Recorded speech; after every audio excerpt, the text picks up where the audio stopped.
Hello, everybody. Welcome back to Forbidden Land.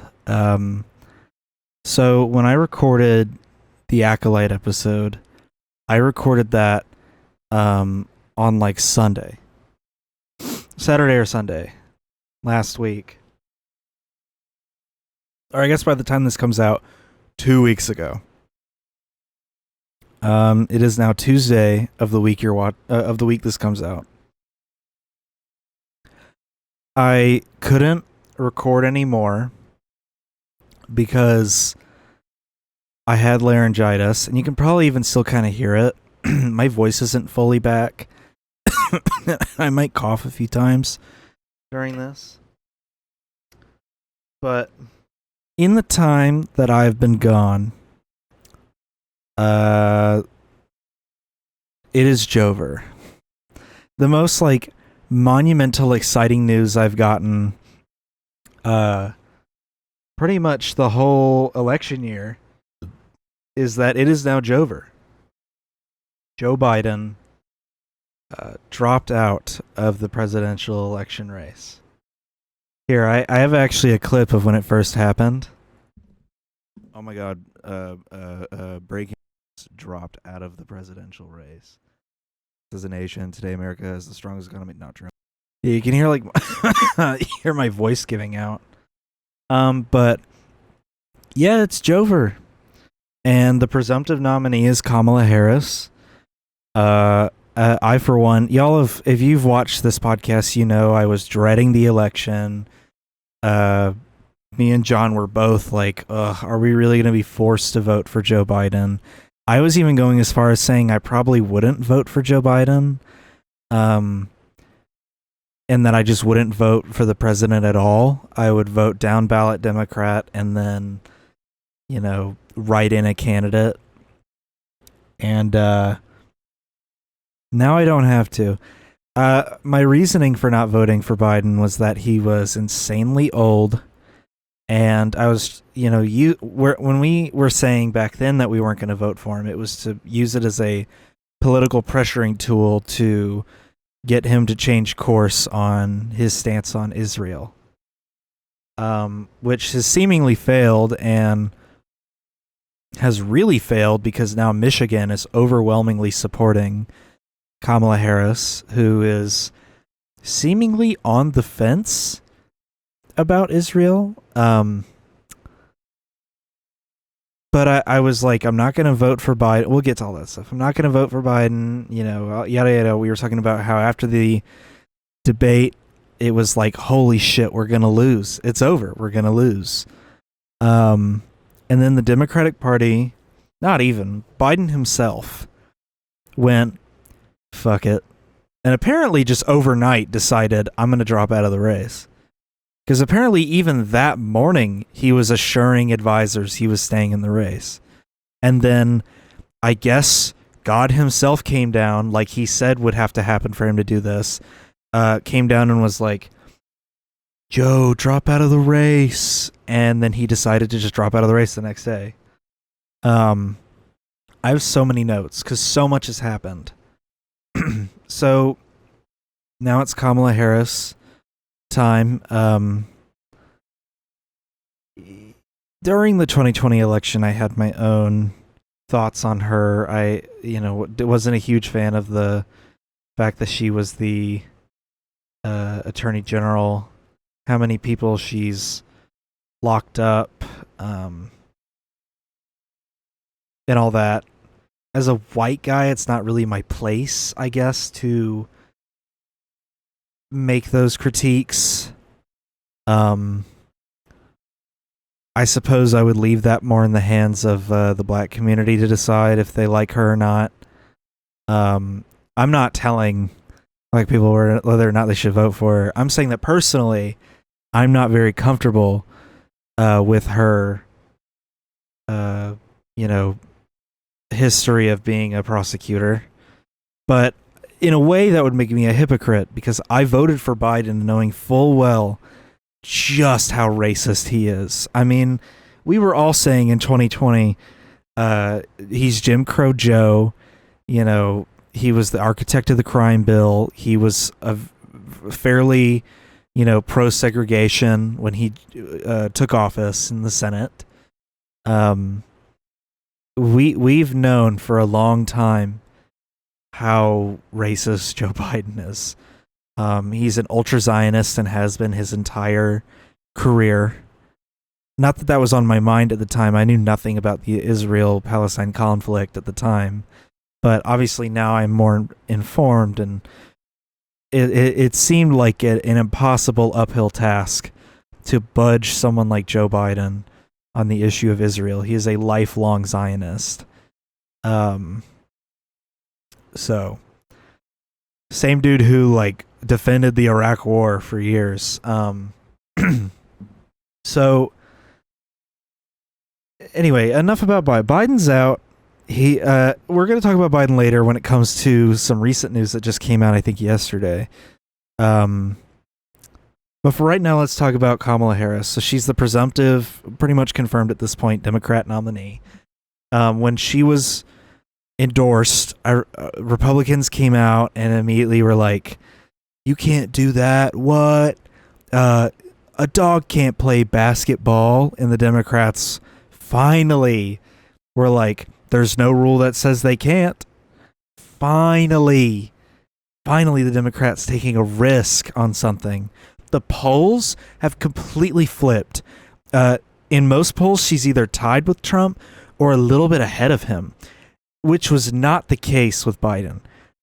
She has completely changed the election. This went from the doomerism, Democrats are on the edge of suicide, this is the worst election we've had in modern history, to, oh my God, we might actually have a chance to win the election this time.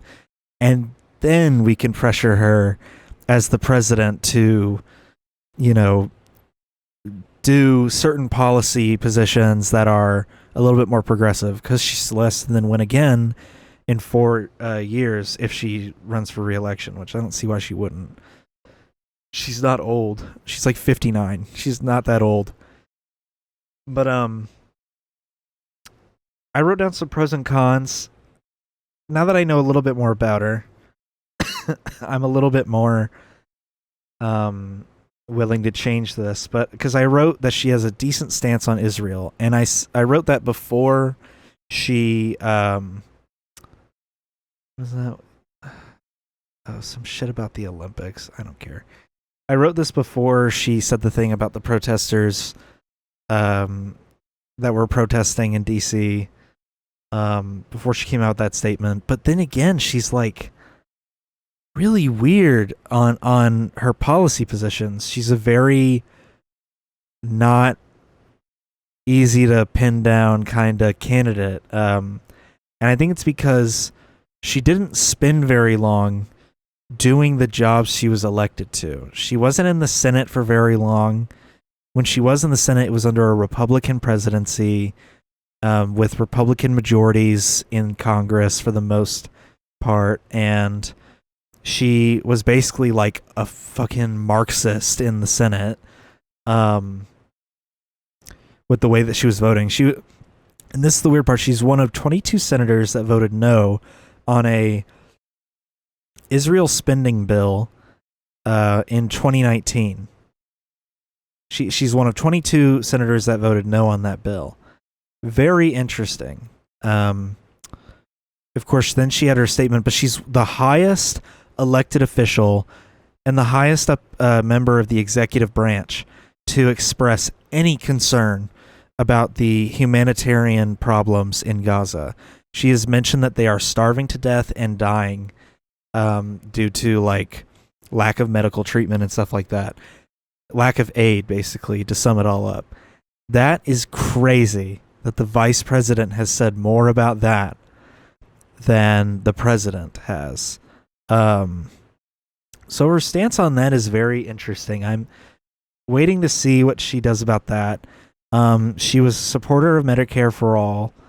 But you could say that about a lot of members of the federal government right now. Pete Buttigieg ran on being very pro Medicare for all. And now I think Hank Green asked him in an interview, what do you think about that? And,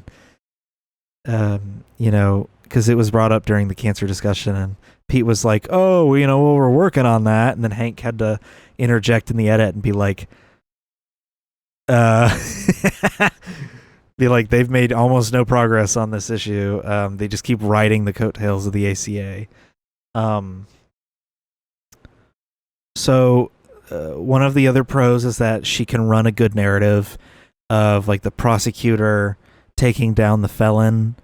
And I know Trump has even mocked it. And there's something interesting going on with the Republican Party because Trump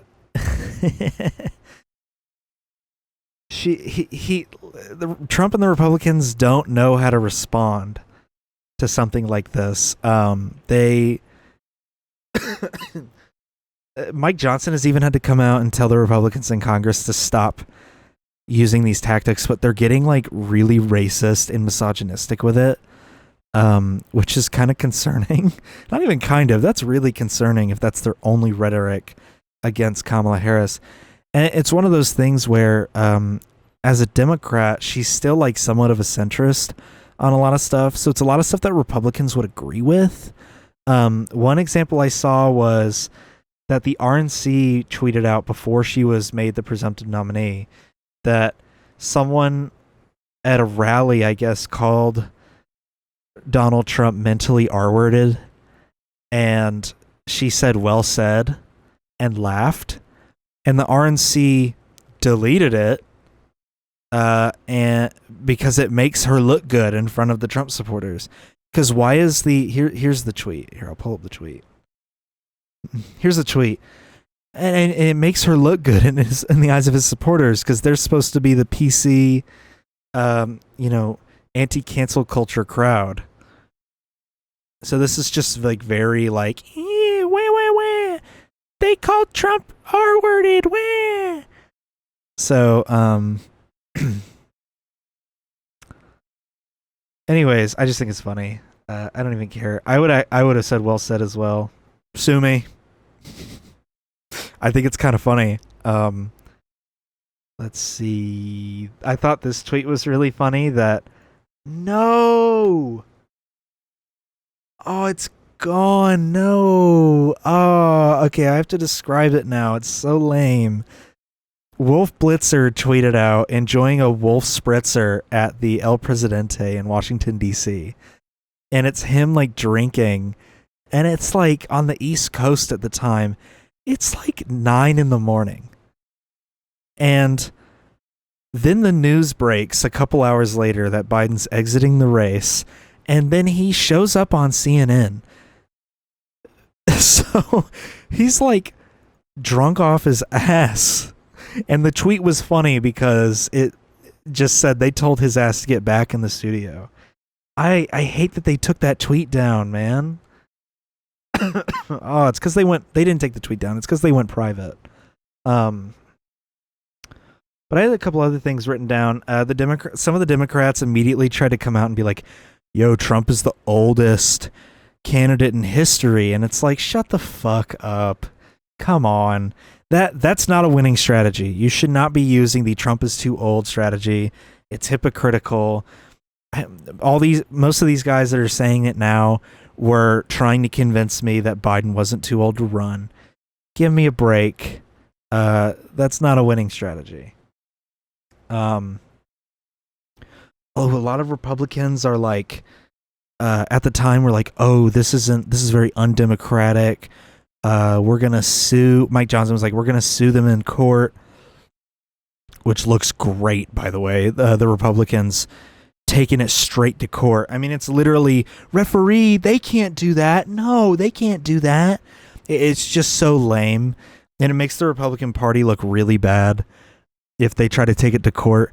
According to a lot of according to a lot of legal scholars on the matter, there's not a lot of precedent against the DNC throwing out the primary results and going with their own results. There's not a lot of precedent there. The only precedent we do have is in Wisconsin, where the Supreme Court sided with the Democratic Party, basically arguing that they can elect whoever they want, pretty much. I said "ow" because I I've been working out, not to brag, but flexing right now hurts my arm. So, same with this one, it hurts my forearm. I gotta let these puppies heal. Side tangent over. Back to politics. One thing I did see people saying was that the the Supreme Court in a dystopian Eldritch world could wait till the election's over, and let's say Kamala wins in a decent majority. In a world, they could try to argue that, you know, that her being elected was unconstitutional or undemocratic, and thus her candidacy was invalid in the first place. Oh, they already updated the electoral map. Sweet.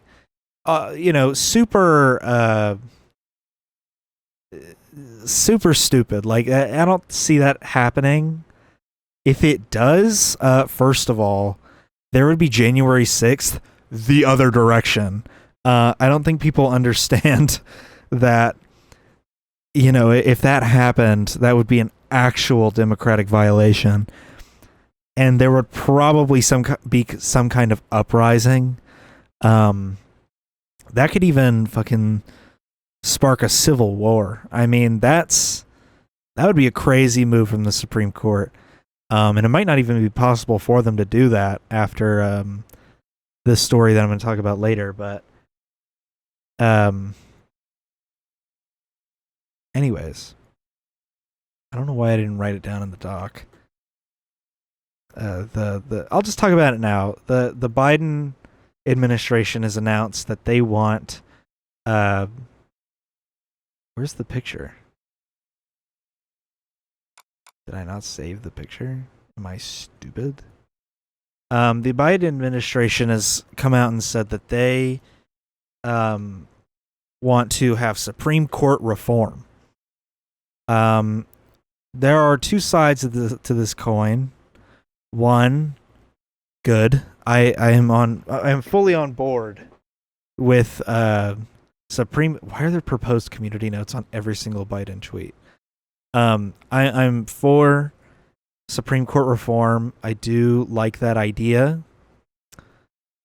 What I will say is, why are we just now introducing Supreme Court reform? I can't find the post. Where is it?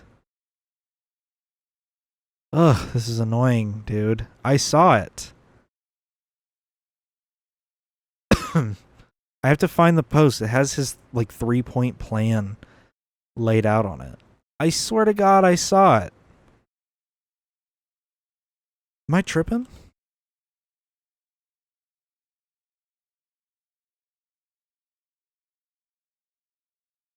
Yeah. He had a 3-point plan.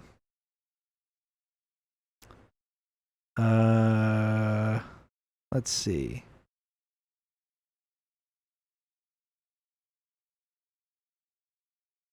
This is really hard for me to find. I had it. I literally had the picture. I don't know what happened to it.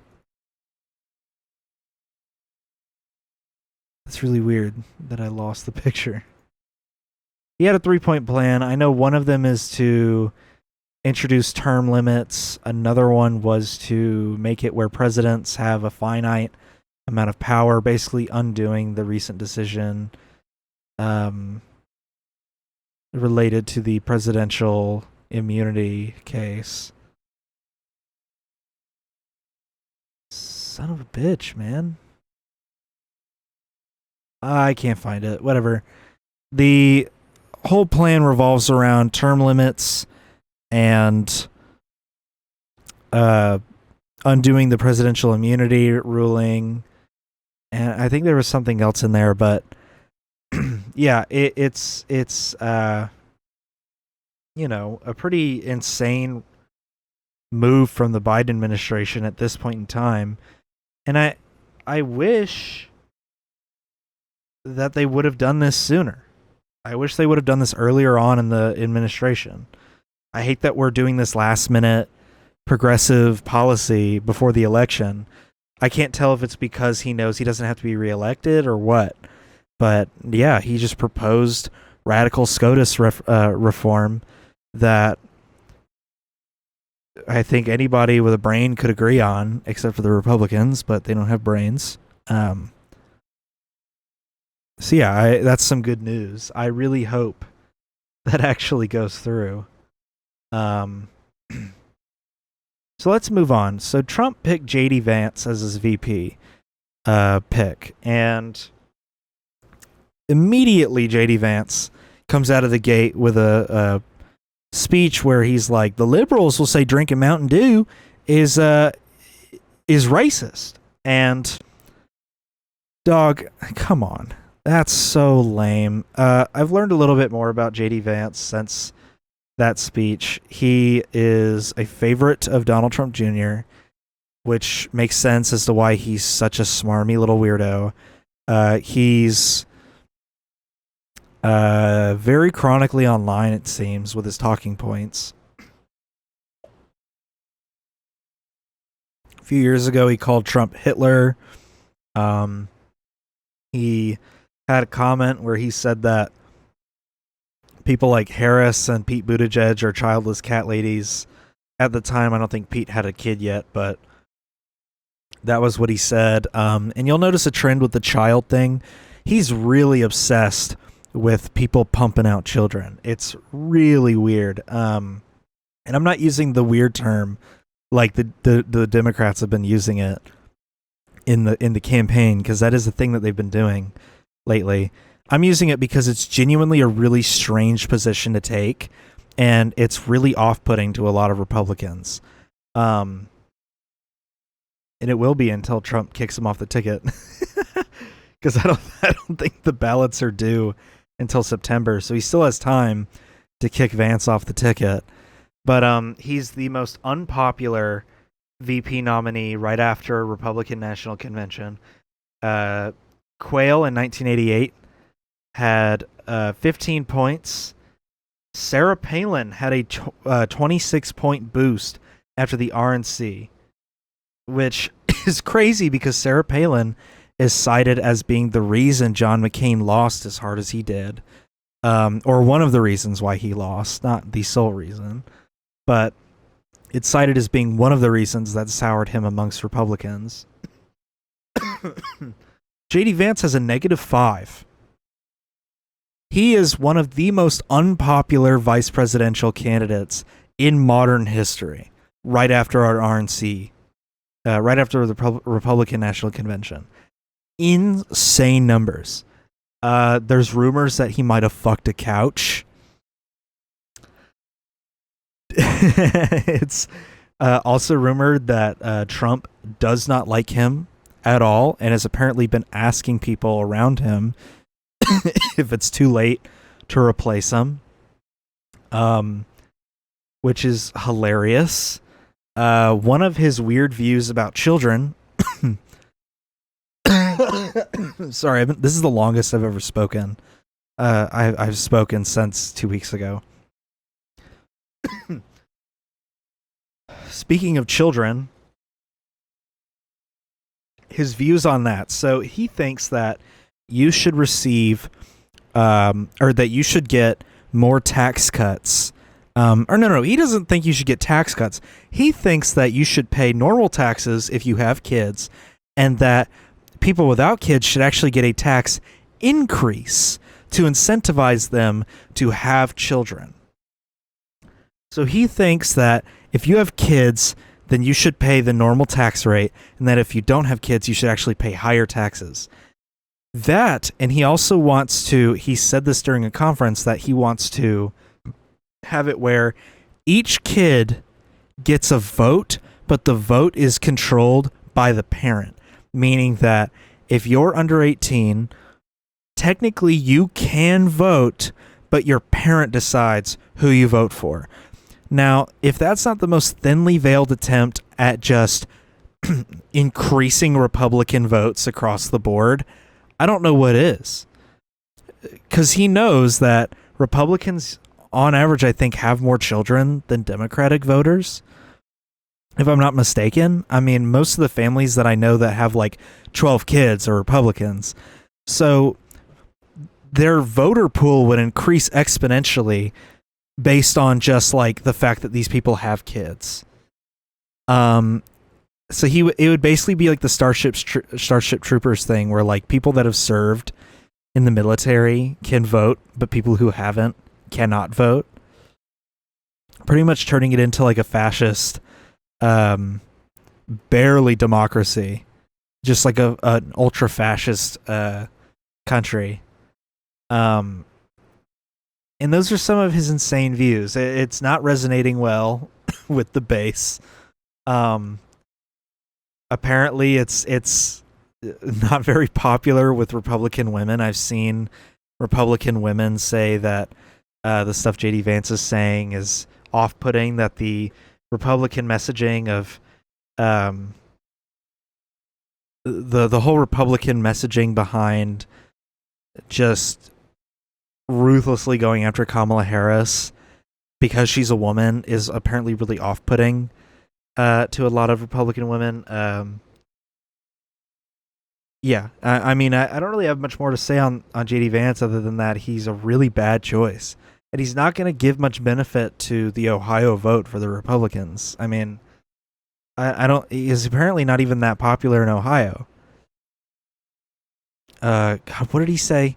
There's a ad that he had when he was running for Senate in Ohio, where he pretty much, not even pretty much, he said that immigrants are poisoning the nation. Let me see if I can find that campaign ad. I know he says that in it. JD Vance Senate campaign ad.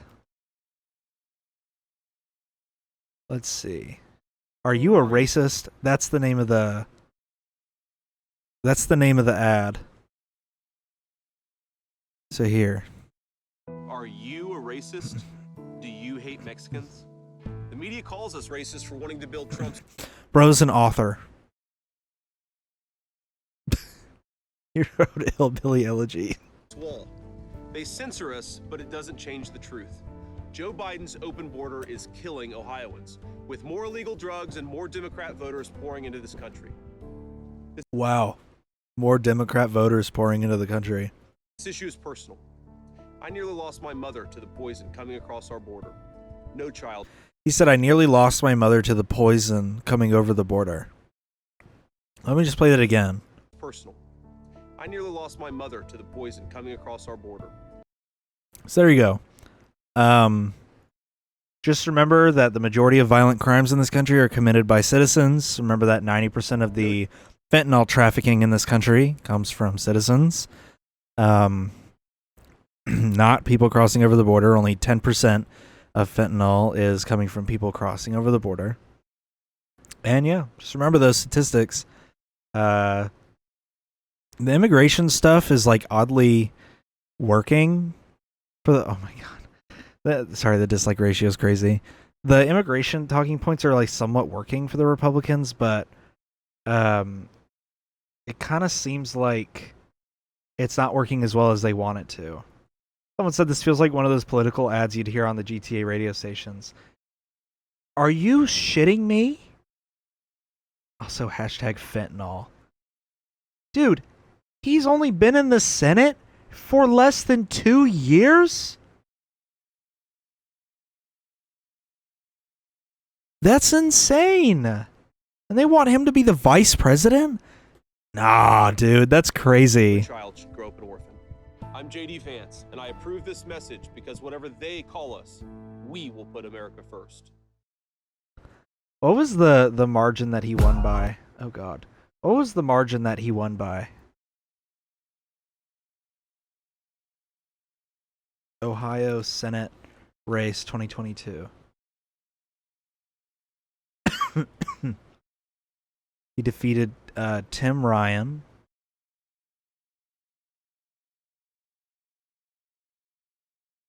So he unseated a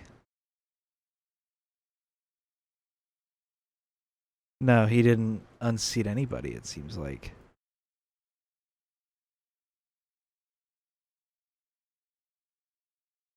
I don't know. He won by 200,000 votes. That's really not a big margin. Wow.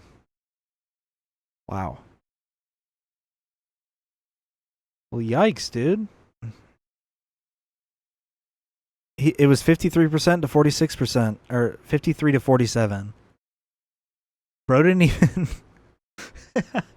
Bro didn't even win. Bro didn't even win by that much. Oh, Tim Ryan was a representative in the House. And he tried to run for Senate to replace the Republican senator who was retiring. Okay, well, I don't think he's that popular, dude. I don't think he's gonna bring much benefit to the ticket. All right, so let's look at an interactive map because I want to kind of get a feel for what we think the election's going to pan out to be.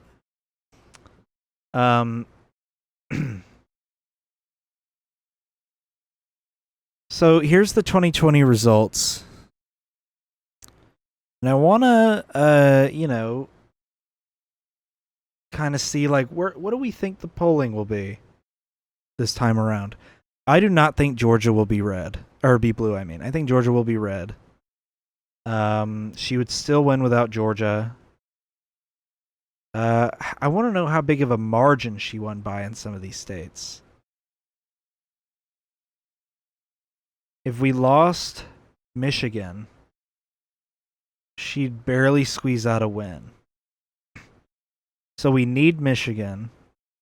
Don't necessarily need my state, but I'm still going to vote for her anyway, obviously. I'm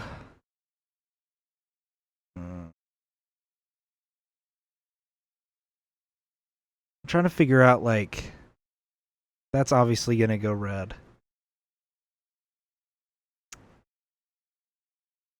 I don't know. What are the chances that a state like Arizona goes red? Okay.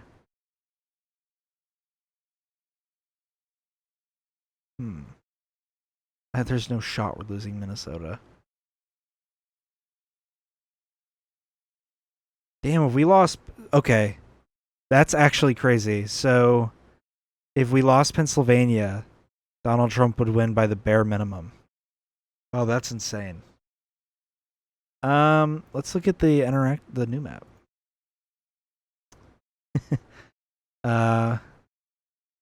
We'll do the interactive map when the election comes around. I just wanted to see what states she could lose from the 2020 election that would sway the vote towards Trump. And it seems like losing a deep blue state with a large population like Pennsylvania would actually cost her unless she picked up a red state, like Georgia.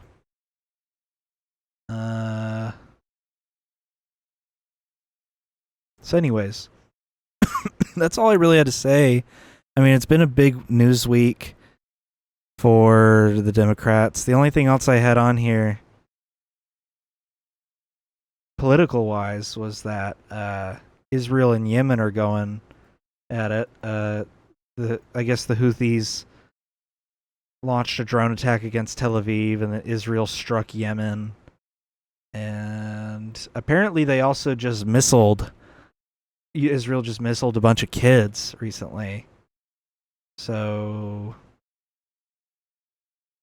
that, and so in Israel right now, the courts are trying to prosecute the Israel military police are trying to go after IDF members who have raped Palestinian prisoners. And they basically just had their own January 6th where people were storming the courts because they think it's fine to rape Palestinian prisoners. So go look into that. That's a crazy turn of events right now in Israel. But my only other topic was the Gen X stuff. There's this trend going around called Gen X Rise Up. Let's see. What is this?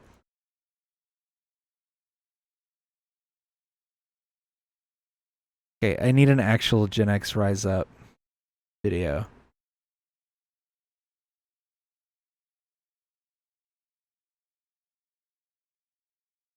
Drink this. What is it? Shut up and drink it. No. Here. I said drink it, bitch.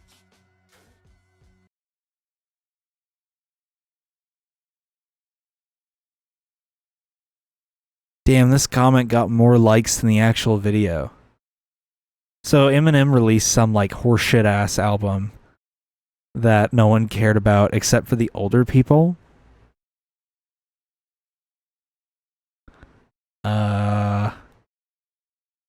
Which is hilarious because like you get these people to try to log into their Facebook and it just doesn't.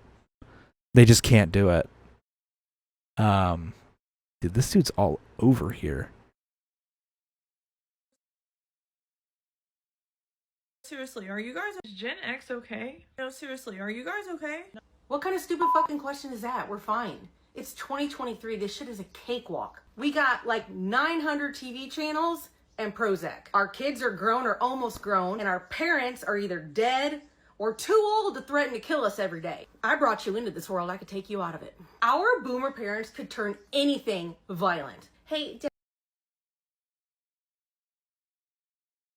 can I get a paper towel? I'll paper your towel. We didn't have anti-bullying campaigns. Our parents...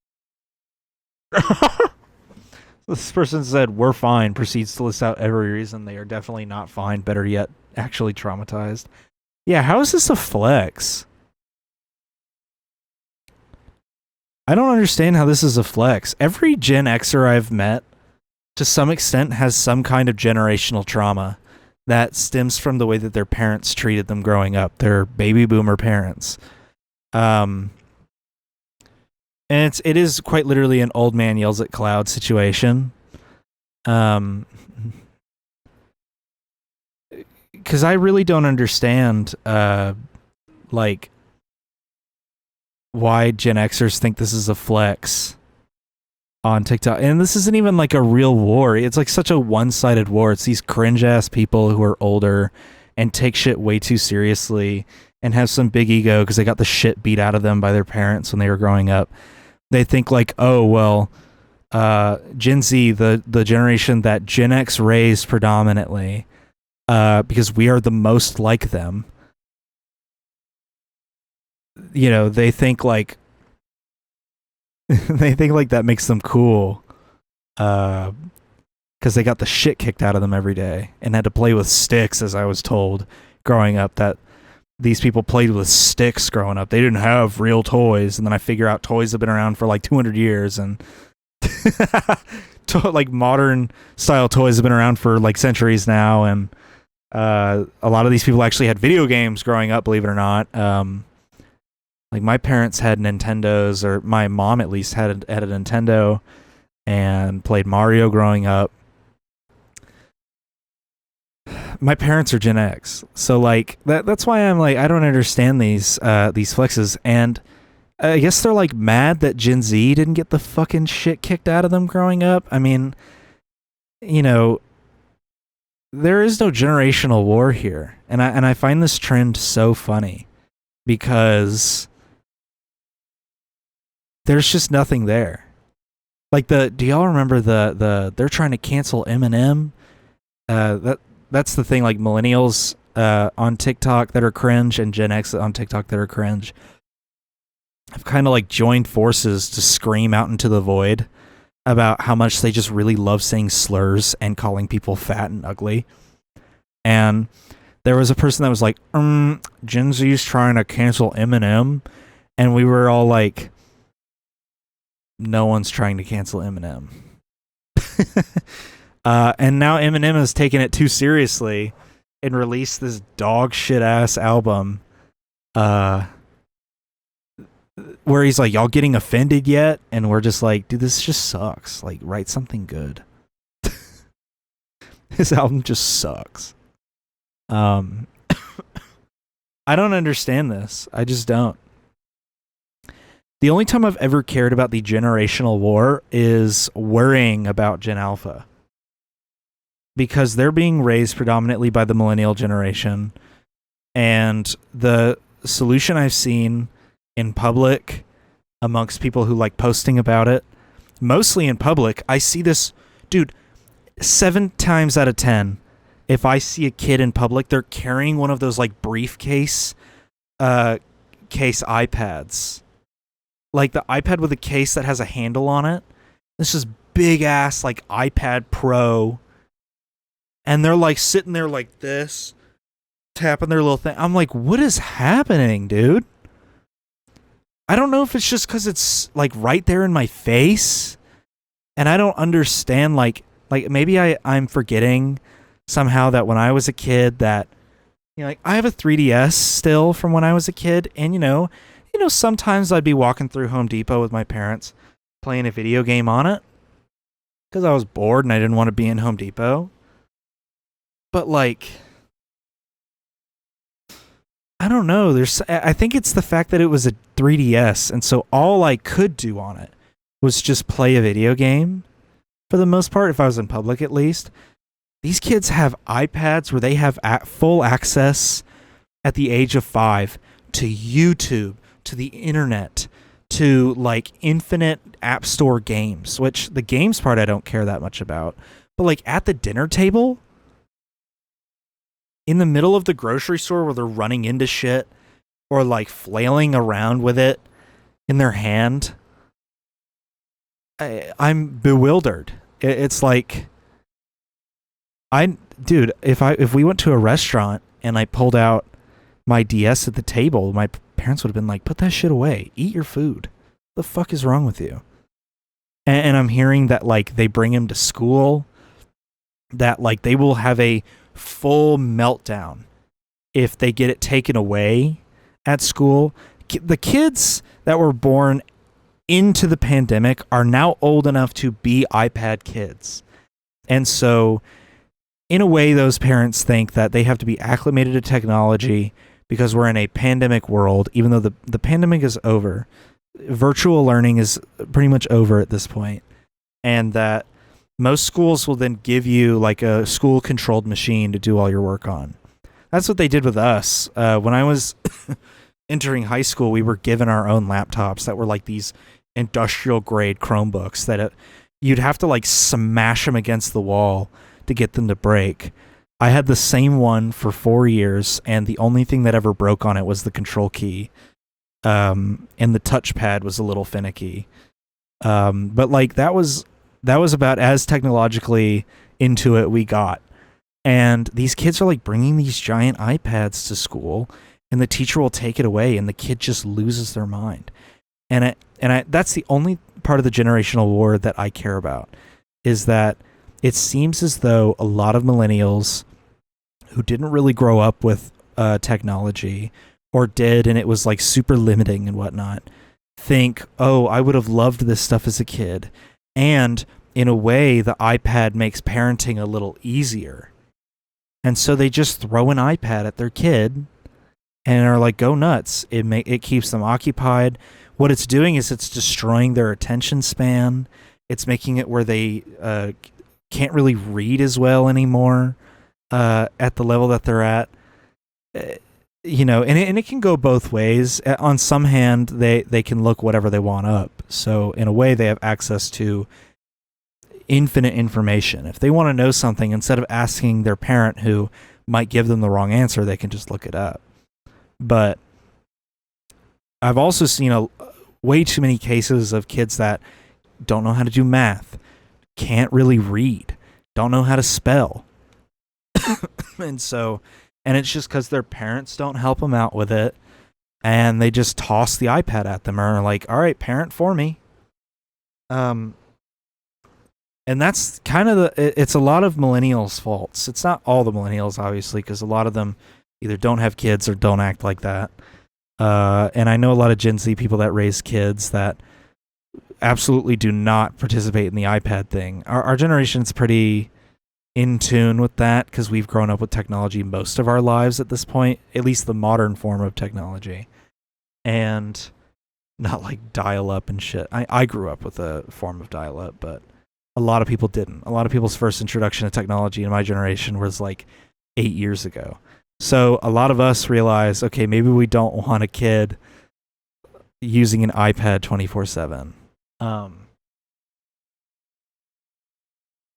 But back on the topic of the Gen X stuff, it's really dumb. It's just really stupid. I've seen this all over TikTok. It's just them yelling into the void.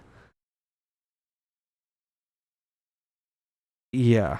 You know those Gen X rise up videos with like the person with the X filter over their face and the Optimus Prime sound and voice being like, we're Gen X and we're rising up? Well, I used to think that those videos were like satire. Like I didn't really think they were being real. That's until the other day when I actually watched a Gen Xer rise up in person. And it was wild. I was at this bar, sitting down, waiting for some friends, when this random dude walks in and sits down right next to me. Now, it was weird because there was plenty of seats open, like not next to anyone, but he chose the one right next to me. And when he sat down, he didn't acknowledge me at all. He just had like 1,000-yard stare straight forward. So you could say I was a little surprised and frightened when that's probably the trauma from getting ass blasted by their parents in the 1980s. Back then, we used to break each other's wrist and rip each other's skin off. When I was a kid. The bartender asks him how his day was, and he goes, you know, my day was just fine. It's just this generation has been getting on my nerves. And then he looks directly at me. I was thinking to myself, like, I don't want to get in a fight. Like, what do I do? But then I was like, wait, I'll just cosplay as old. So I respond to him. I'm just like, yeah, man, this generation, what's up with ass?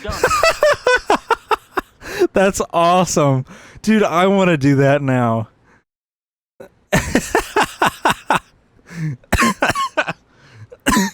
Dude, I want to do that. That's awesome. How old are you? I go on to be like, I'm 35. It's just like, wow, I really thought you were one of those Gen Zers. And I'm just like, yeah, SBF will do wonders. But he just continues. And he's just like, but this generation just doesn't want to work. He goes on to be like, I'm paying $10 an hour. I would kill for that when I was a kid. I'm just like, $10 an hour? That's $3 more than minimum wage. How are they not biting? That's like $20,000 a year. He goes, you get it. I go on to tell him, you know what? It's that damn TikTok. These kids don't have a work ethic anymore. He's just like, yeah. I'm just like, it's almost like they forget what we gave them. He's just like, we give them jobs. I'm just like, we gave them Baby Yoda. He's just like, we give them guidance. I'm just like, we gave them avocado toast. He tells me, Gen X is the most powerful generation. And before I could even respond, my friends walk into the bar and they're like, oh, hi, Mark. And the look on this man's face was priceless because my friends are like visibly Gen Z. I could see the gears turning in his head, realizing that I also am Gen Z and this was all a bit. Yeah, I just said bye, and surprisingly, he just left us alone. If that's not Gen X rising up, I don't know what is. You know those... Dude, I want to do this so bad. I also love these comments. Gen X, we ride at dawn to our cardiologist appointment. Dude, these people are like 50. Like, isn't it like the age range is like 39 or 40 to like 58 or 60 or something like that? Oh my god, dude. Oh my god. Actually, I think the minimum age or the maximum age is like 55 or something like that. Anyways, I just wanted to talk about that. I thought it was funny. I love TikTok trends, dude. Oh, here's another one of her videos. Millennials, older millennials, you want to sit at the Gen X table. Look, according to the data, you were not born in the Gen X years. However, if you would like a pass, answer these questions correctly. What did we call this? It's a pound symbol. Have you ever pooped outside? What? What do you mean?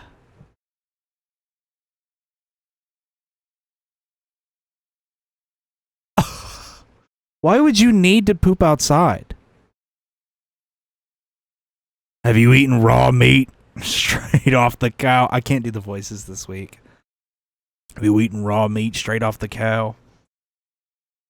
Did you ever walk 50 miles to the supermarket? Nobody said TV guide. That's funny. What's the name of the baby that fell in the well? I don't know. What would happen if you picked up a landline and dialed *69? I assume it's like porn or something.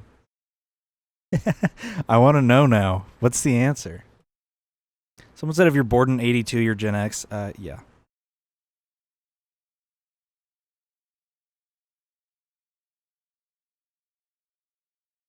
Last call return? Oh, it just returns the last call on the phone?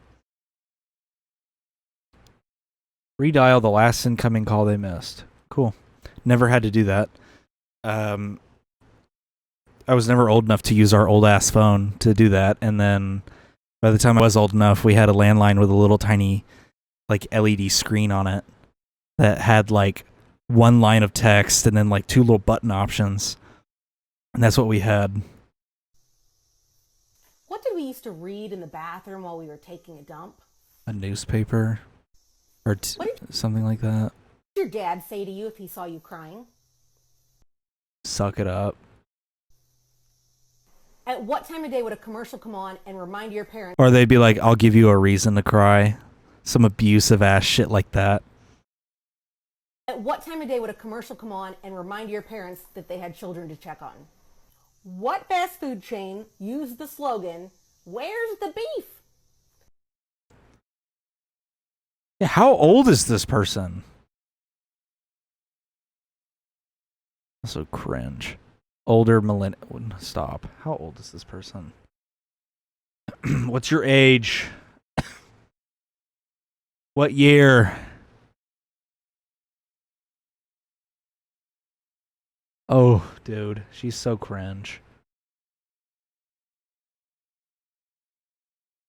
Collect. Oh my god.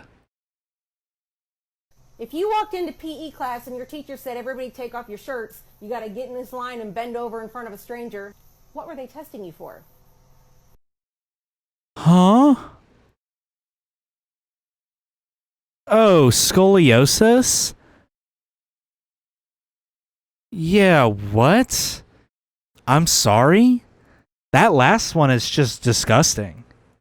If you walked into PE class and your teacher said, "Everybody take off your shirts, you got to get in this line and bend over in front of a stranger," what were they testing you for? If it's for scoliosis, I can tell you, one, I did scoliosis testing when I was in middle school. And this isn't even a multi-bullet point response. It's just we did that testing when I was in middle school, and they warned people ahead of time, mainly girls, to, one, we did it in the privacy of bathrooms. So it'd be the boys would go to the boys' locker room / bathroom, the girls would go, vice versa. And they gave everybody like a week of heads up so that girls who were like 11 or 12 at the time could wear something to cover themselves up if they didn't feel comfortable just whipping their shirt off in front of the girls like that. Because the way that it was set up, I was super self-conscious about it for some reason, but I've always had body issues, body image issues, despite being really skinny back then. Even though you were in this room away from the other gender, it was always like you could still see other boys in the room. So I imagine it was the same thing for the girls. So they were telling everyone prior, hey, if you're a girl and you don't feel comfortable doing this, wear like a sports bra or something. That way you're not like just straight up naked in the locker room around your peers. It was not like this. It was not this draconian, like, everyone line up the middle of the gymnasium and take your shirts off. That just sounds like shit that would put you on a list. That is not how they do it nowadays. So that's really weird that this is like a brag or something that's unique. Like, that's kind of a disturbing piece of information. Almost as disturbing as the "what would your father tell you if he caught you crying," which more than likely the answer to that is that quit your crying before I give you a reason to cry, which is code for I'm just gonna beat the shit out of you. Like, that's not great, dude. Are these people okay?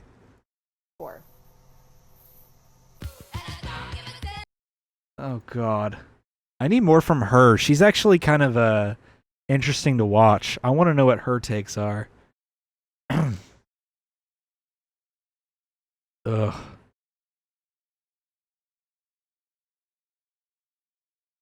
I want Gen Xers to answer these questions either in a duet or a comment, and you guys can kind of figure out why I'm making. I love that they cut it off at 1980 but started at 1965. That's I don't think that's how that works. I'm pretty sure Baby Boomer cuts off at 1968/69, and that's where Gen X starts, and then it ends at like 1989 or something like that, or 1992. I've seen that range. This dude cut it way off. Also, this person's saying by 12 we were functioning adults. By 12 you had enough lead in your system to kill a newborn baby in the year 2024. Y'all are known as the lead generation. So maybe that's why they're all so brain dead. The amount of lead they were consuming. Them at least number 2 for the most terrifying generation. What age were you when you started cooking? How old were you?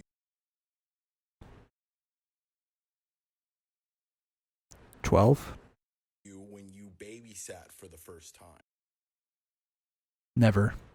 Did you ever walk anywhere as a child?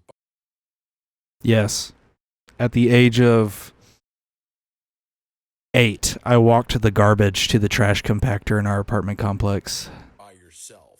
When was the first time you used a firearm? How many I was 18. fist fights have you ever been in? I haven't been in any fist fights. How much do you care about other people's opinion? I've been in fights. I haven't been in a fist fight.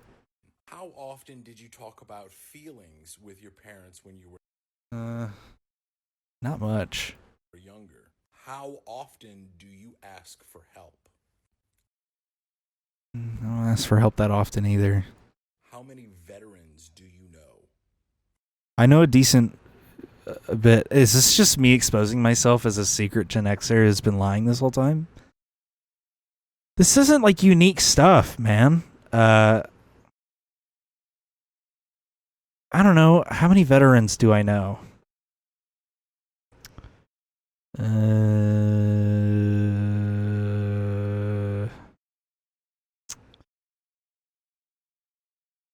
In my family, 3. In my social circle, they're not veterans yet. They're still in the military. So right now I know 3 veterans.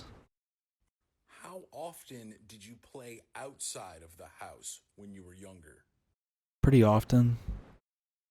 I didn't start being a video game player shut in until I was like 13.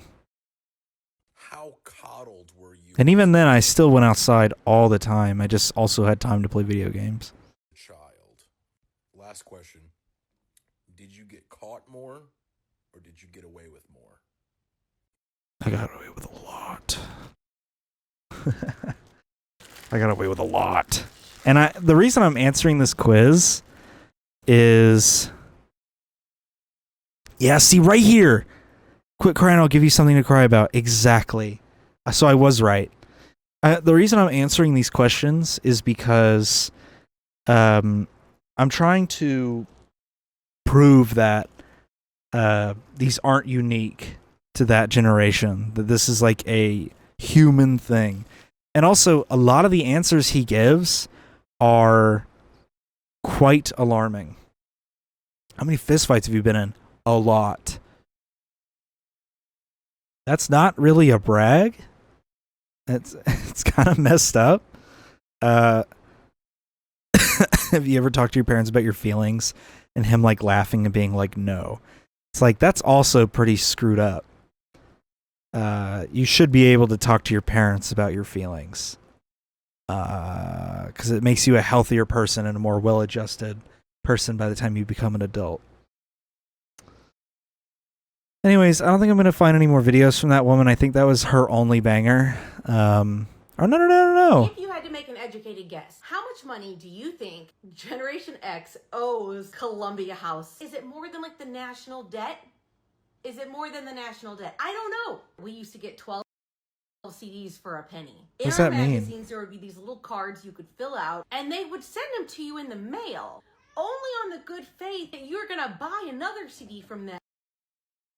What's Columbia House? Oh, it's one of those like mail order things. Okay, I didn't know that. Damn, are they still around? I guess they might be if they have the website.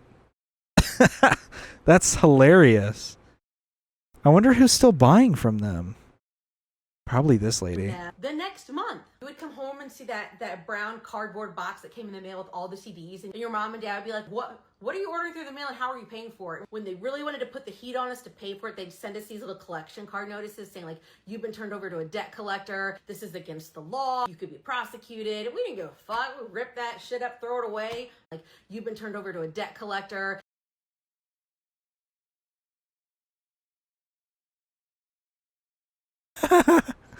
What? This versus just bragging about getting away with theft. This is against the law. You could be prosecuted. We didn't give a fuck. We rip that shit up, throw it away, fill out another card under a fake name, get 12 more CDs. And that's how we all built these big bomb-ass CD collections. We didn't have money to buy CDs. That's why when like Napster and LimeWire and all that came out and the artists were like, no, you can't give away our music for free. I thought, we've been getting your music for free like the whole time. Like as a whole, like if you added it all up. This is why I wish people like her would understand that the Gen X war shit that she participates in is just... I wish she would realize it's just so stupid. Our generations are all the same, dude. Millennials using Napster and LimeWire, Gen Z pirating music and using streaming services, which is basically legal theft. You can literally download music off YouTube and then rip it onto your phone. It's so easy. That's kind of funny that this mail order company just didn't... How are they still in business if they were giving away that many CDs? Damn. Okay, well, that's interesting. I learn something new every day, I guess. Speaking of old shit, this has inspired me. If y'all want me to do a tour of every computer I own, I will do that. I have computers ranging from the late 90s, maybe, that may be stretching it. I have a computer stretching from Windows XP days, probably just early 2000s, to the modern day, which is the one I'm on right now, obviously. I have... Let me give a preview of what I have. I have this, like, ultra beefed up Windows XP running computer. It's like a Dell Optiplex that I've modified. I have my childhood Dell Dimension 4600. I have rogue parts of a AM3 platform computer from my old CyberPower build in my sticker bombed case. I have an Intel NUC, which is right there under the skull. I have my MacBook, which is right here. I have like 7 laptops sitting right there. I have a water-cooled AM3 platform computer sitting behind this one. This computer right here is an AM4 platform computer that's just missing memory. It needs RAM, and that's it. And then this computer is an AM4 platform gaming computer that has an RTX 3060 in it and a bunch of other parts that I can get into more detail about if I do the tour. So I might do a computer tour. I also might even lump in tablets and stuff like that, I might, because it's just technology in general. I have 6 tablets if you count the Kindle. If you don't count it, I have 5. 4 of which work. One of the 4 is missing somewhere in this house. So I have 3. I also have like 8 phones. This is a technology thrift store. So other technology I have is I have like 14 TVs. Anyways, I'm gonna go. I'll see y'all next Friday. Hopefully my throat's feeling a little better by then and I'm not struggling halfway into the episode to speak. I still don't sound that bad right now. I sounded way worse last week. I want to see if I can find... I did stream. So I can just pull up the stream.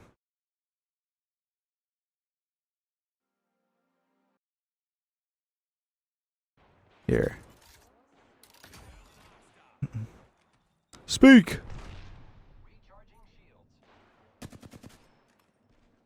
I will you to speak.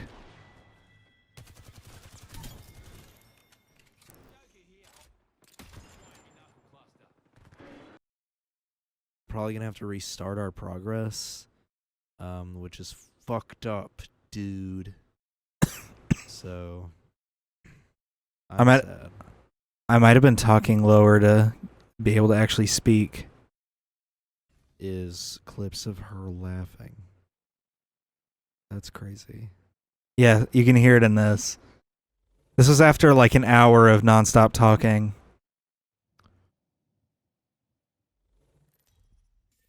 I could not help myself from yapping last week.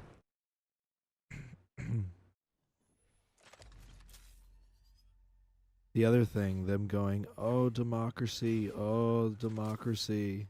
That was me talking about Kamala's presumptive nomination. All right. That's the end of the episode. I'll see y'all next Friday. Listen on Spotify, Apple Podcasts, or YouTube Music. Preferably the latter two, because Spotify is really bad at reading RSS feeds. You can also listen on Patreon and support us there if you want to just support us. The audio episodes are uploaded there as raw files to listen to. And yeah, so thank you for watching, and I'll see you next week. Bye-bye.